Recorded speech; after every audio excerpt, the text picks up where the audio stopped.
प्रथमे माछ को हलदी पकई भल भाव गोल दबा तापर तावा को तेल पकई भल भाव गरम हेले माछ को भाजी लाल लाल हेले ताको काढ़ी गोटे प्लेट रे रखिदेबा। अदा रसुण टमाटो पियाज को भल भाव ग्राइंडिंग करदबा। देखु मिक्सिंग जार रे सब को रखी ग्राइंडिंग करदेली।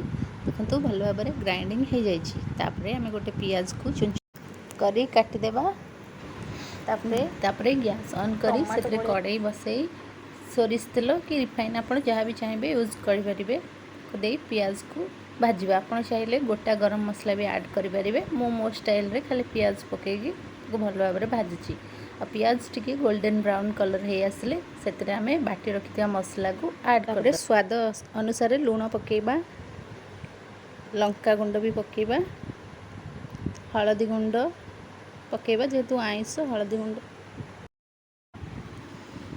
तापरे गोटे टमाटो को आम काटिकी पकेबा। आम ग्राइंडिंग कला बेले भी टमाटो पकईथिले टिके बेसी टेस्ट लागिया आम आउ टमाटो को काटिकी गोटे पकेकी भल भाव कषिबा। मसला को किछि सेकेंड छाड़ीदेबा। तापरे घांटीबा जेमती तले न लग मसला भल भाव कषिबा। मसला भल भाव कषि हो गले से आवश्यक अनुजाई पानी आपको जिते झोल दरकार से पानी देबे। पानी भल भाव फुटी गले से आम भाजी रखि माछ को पकईदबा।